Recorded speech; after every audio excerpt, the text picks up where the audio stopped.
वर्ग 12वा विषय अर्थशास्त्र प्रकरण 5वे बाजाराचे प्रकार स्वाध्याय प्रश्न पहिला योग्य पर्याय निवडा. 1. अर्थशास्त्रीयदृष्ट्या बाजारात खालील घटकांचा समावेश होतो. अ. ज्या ठिकाणी वस्तू व सेवांची खरेदी विक्री केली जाते. ब. ग्राहक आणि विक्रेते एकमेकांच्या प्रत्यक्ष किंवा अप्रत्यक्ष संपर्कात येतात. क. वस्तूंची विक्री करणारे दुकान. ड. वरील सर्व. पर्याय 1 अ ब, 2 ब क, 3 अ ब क, 4 फक्त ड. तर याचं उत्तर आहे पर्याय क्रमांक 1 अ आणि ब. 2. बाजारपेठेचे वर्गीकरण स्थळाच्या आधारावर खालीलप्रमाणे केले जाते. अ. स्थानिक बाजार, राष्ट्रीय बाजार, आंतरराष्ट्रीय बाजार. ब. अत्यल्पकालीन बाजार, स्थानिक बाजार, राष्ट्रीय बाजार. क. अल्पकालीन बाजार, राष्ट्रीय बाजार, आंतरराष्ट्रीय बाजार. ड. स्थानिक बाजार, राष्ट्रीय बाजार, अल्पकालीन बाजार. पर्याय 1 अ ब क, 2 ब क ड, 3 फक्त अ, 4 अ आणि ड. उत्तर पर्याय क्रमांक 3 फक्त अ. 3. एकजिन्सी वस्तू हे या बाजाराचे वैशिष्ट्य आहे. अ. मक्तेदारी. ब. मक्तेदारीयुक्त. क. पूर्ण स्पर्धा. ड. अल्पाधिकार. पर्याय 1 क ड, 2 अ ब क, 3 अ क ड, 4 फक्त क. उत्तर 4 फक्त क. 4. पूर्ण स्पर्धेत विक्रेत्याची भूमिका पुढील प्रकारची असते. अ. किंमतकर्ता. ब. किंमत स्वीकारणारा. क. किंमतभेद करणारा. ड. यापैकी नाही. पर्याय 1 अ ब क, 2 फक्त ब, 3 फक्त क, 4 अ आणि क.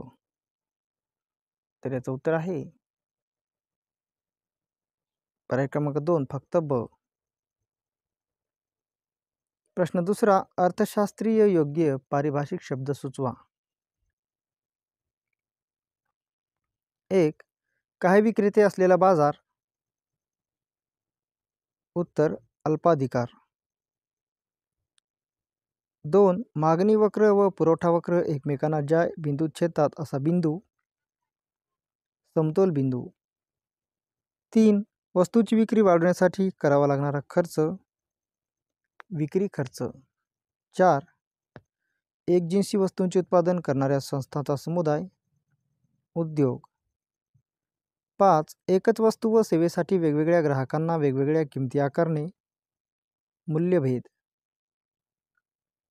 प्रश्न तिसरा सहसंबंध पूर्ण करा. 1. पूर्ण स्पर्धा, मुक्त प्रवेश आणि निर्गमन. रिकामी चौकट, प्रवेशावर निर्बंध. तर इथे येईल मक्तेदारी बाजार, प्रवेशावर निर्बंध. 2. किंमत स्वीकारणारा, रिकामी चौकट, किंमत करता मक्तेदारी. तर किंमत स्वीकारणारा पूर्ण स्पर्धा, किंमत करता मक्तेदारी. 3. एकच किंमत, पूर्ण स्पर्धा, भिन्न किंमत, मक्तेदारी बाजार. प्रश्न चौथा गटात न बसणारा शब्द ओळखा. 1. विक्री खर्च, मोफत भेटवस्तू, फलक जाहिरात, खिडकी प्रदर्शन, पेटंट. उत्तर पेटंट. 2. बाजार प्रकार, पूर्ण स्पर्धा, मक्तेदारी, अल्पाधिकार, अत्यल्पकालीन बाजार. उत्तर अत्यल्पकालीन बाजार. 3. मक्तेदारीचे वैशिष्ट्य, किंमत करता, प्रवेश निर्गमन, अनेक विक्रेते, पर्यायी वस्तूंचा अभाव. उत्तर अनेक विक्रेते. 4. कायदेशीर मक्तेदारी, पेटंट, ओपेक, कॉपीराइट, बोधचिन्ह. उत्तर ओपेक. प्रश्न 5वा थोडक्यात उत्तरे लिहा. 1. अल्पाधिकार बाजाराची वैशिष्ट्ये सांगा. उत्तर अल्पाधिकार म्हणजे असा बाजार की ज्यात काही विक्रेते एकजिन्सी वस्तूंचे किंवा विविधित वस्तूंचे उत्पादन करतात. उदाहरणार्थ मोबाईल सेवा पुरविणारे, सिमेंट कंपनी इत्यादी अल्पाधिकार बाजाराची वैशिष्ट्ये पुढीलप्रमाणे. 1. काही विक्रेते. अल्पाधिकार बाजारात काही उद्योग संस्था किंवा विक्रेते असतात. बाजारपेठेवर काही संस्थांचे वर्चस्व असते. तसेच त्यांचे किमतीवर व वस्तूच्या उत्पादनावरही लक्षणीय नियंत्रण असते. 2. परस्परावलंबन. प्रतिस्पर्धकांनी घेतलेल्या कोणत्याही निर्णयाच्या बाबतीत विक्रेत्यांना दक्ष राहावे लागते. या बाजारात काही विक्रेते असल्यामुळे एखाद्या उद्योगसंस्थेने वस्तूच्या किमतीत बदल केल्यास इतर उद्योगसंस्थांनाही स्पर्धेत टिकून राहण्यासाठी त्यांच्याशी जुळवून घ्यावे लागते. 3. जाहिरात. अल्पाधिकार बाजारात जाहिरात हे प्रभावी साधन आहे. अल्पाधिकारात उद्योगसंस्था जास्तीत जास्त बाजारपेठा काबीज करण्याच्या उद्देशाने आक्रमक व आकर्षक जाहिरात मोहीम हाती घेऊ शकतात. 4. प्रवेशावर निर्बंध. कंपन्या जेव्हा पाहिजे तेव्हा सहजपणे उद्योगातून बाहेर पडू शकतात, परंतु त्यात प्रवेश करण्यासाठी विशिष्ट अडथळ्यांनाच तोंड द्यावे लागते, जसे की सरकारी परवाना, पेटंट इत्यादी. 5. समानतेचा अभाव. उद्योगसंस्थांच्या आकाराच्या बाबतीत असमानता असते. काही आकाराने लहान तर काही मोठे असतात. 6. अनिश्चितता. प्रतिस्पर्धी उद्दिष्टांच्या बाबतीत एकमेकांशी हातमिळवणी करून एकमेकांना सहकार्यही करू शकतात किंवा एकमेकांशी संघर्षही करू शकतात. 2. मक्तेदारीचे प्रकार स्पष्ट करा. उत्तर. व्याख्या. मक्तेदारी म्हणजे असा बाजार ज्यात एकच विक्रेता असून त्याचे संपूर्ण बाजार पुरवठ्यावर नियंत्रण असते व त्याच्या वस्तूला जवळचा पर्याय नसतो. 1. खाजगी मक्तेदारी. जेव्हा एखादी व्यक्ती किंवा खाजगी संस्था मक्तेदारी उद्योगसंस्थेचे नियंत्रण करते तेव्हा त्यास खाजगी मक्तेदारी म्हणतात. खाजगी मक्तेदारी ही नफ्याने प्रेरित झालेली असते. उदाहरणार्थ टाटा समूह. 2. सार्वजनिक मक्तेदारी. जेव्हा एखादी उत्पादन संस्था पूर्णतः सरकारच्या मालकीची, सरकारने नियंत्रित केलेली आणि सरकारने चालवलेली असते तेव्हा त्यास सार्वजनिक मक्तेदारी असे म्हणतात. ही मक्तेदारी कल्याणकारी हेतूने प्रेरित झालेली असते. उदाहरणार्थ भारतीय रेल्वे. 3. कायदेशीर मक्तेदारी.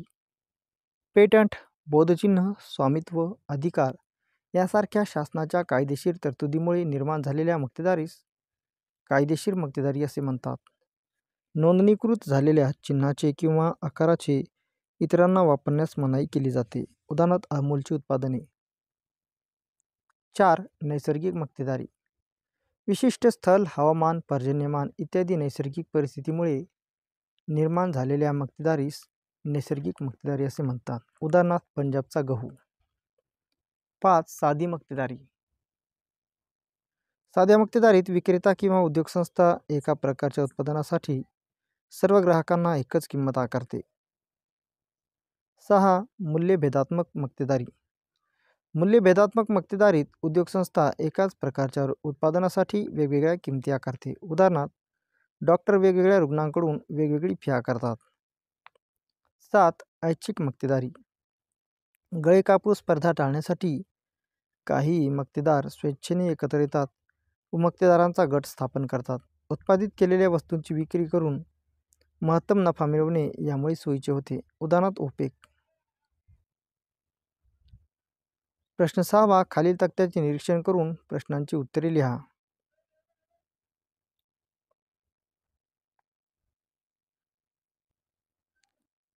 तक्त्यामध्ये केळीची किंमत प्रति डझनमध्ये मागणी प्रति डझन, पुरवठा प्रति डझन व मागणी व पुरवठा संबंध. यामधील प्रश्न क्रमांक 1. तक्त्यातील रिकाम्या जागा भरा. केळीची किंमत प्रति डझन 10 असताना मागणी प्रति डझन 500 तर पुरवठा प्रति डझन 100 होतो. तर केळीची किंमत प्रति डझन 20 झाल्यावर केळीची किंमत प्रति डझन 20 रुपये झाल्यास मागणी प्रति डझन 400 होते तर पुरवठा प्रति डझन 200 होतो. केळीची किंमत प्रति डझन 30 रुपये झाल्यास मागणी प्रति डझन 300 रुपये होते आणि पुरवठा प्रति डझन 300 रुपये. केळीची किंमत 40 रुपये प्रति डझन झाल्यास मागणी प्रति डझन 200 तर पुरवठा प्रति डझन 400. केळीची किंमत प्रति डझन 50 झाल्यास मागणी प्रति डझन 100 तर पुरवठा प्रति डझन 500 होतो. 2. तक्त्याच्या आधारे समतोल किंमत निश्चिती आकृतीच्या सहाय्याने दाखवा. उत्तर या पद्धतीने आकृती आपल्याला काढता येईल. प्रश्न 7वा सविस्तर उत्तरे लिहा. 1. मक्तेदारीयुक्त स्पर्धेची वैशिष्ट्ये स्पष्ट करा. उत्तर व्याख्या.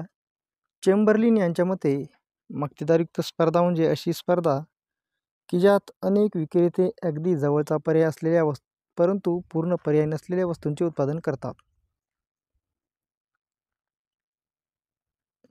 1. विक्रेत्यांची संख्या.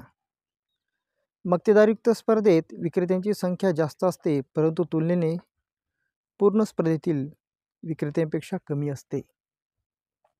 2. असंख्य ग्राहक. मक्तेदारयुक्त स्पर्धेत असंख्य ग्राहक असतात. परिणामी कोणताही ग्राहक वैयक्तिकपणे आपल्या मागणीत बदल करून वस्तूच्या किमतीत बदल घडवून आणू शकत नाही. 3. वस्तुभेद. वस्तुभेद हे मक्तेदारयुक्त स्पर्धेचे महत्त्वाचे वैशिष्ट्य आहे. या बाजारात अनेक उद्योग संस्था विशिष्ट वस्तूंचे उत्पादन करतात परंतु प्रत्येक उद्योग संस्थेचे उत्पादन हे बाजारातील दुसऱ्या उद्योग संस्थेच्या उत्पादनापेक्षा वेगळे असते. यालाच वस्तुभेद असे म्हणतात. हा वस्तुभेद ब्रँड, व्यापारी चिन्ह इत्यादी बाबतीत आढळतो. 4. मुक्त प्रवेश व निर्गमन. पूर्ण स्पर्धेप्रमाणे याही बाजारात नवीन व्यवसाय संस्थांना मुक्त प्रवेश असतो. त्याचप्रमाणे तोटा होत असल्यास कोणतीही उद्योग संस्था उत्पादन बंद करून स्पर्धेतून बाहेर पडू शकते. 5. विक्री खर्च. विक्री खर्च हा मक्तेदारयुक्त स्पर्धेचा आढळतो. उत्पादकाच्या उत्पादनाला अधिक मागणी निर्माण करण्यासाठी व वस्तूची विक्री वाढवण्यासाठी करावा लागणारा खर्च म्हणजेच विक्री खर्च होय. जाहिरात, दूरदर्शन, आकाशवाणी, फलक जाहिराती, प्रदर्शन, मोफत भेटवस्तू, मोफत नमुना वस्तू इत्यादींचा समावेश विक्री खर्चात होतो. 6. जवळचे पर्याय. मक्तेदारयुक्त स्पर्धेत वस्तूंना अगदी जवळचे पर्याय उपलब्ध असतात. उदाहरणार्थ विविध कंपन्यांचे साबण, शीतपेये इत्यादी. 7. गट संकल्पना. मक्तेदारयुक्त स्पर्धेत चेंबरलिन यांनी उद्योग या संकल्पनेऐवजी गटाची संकल्पना वापरली.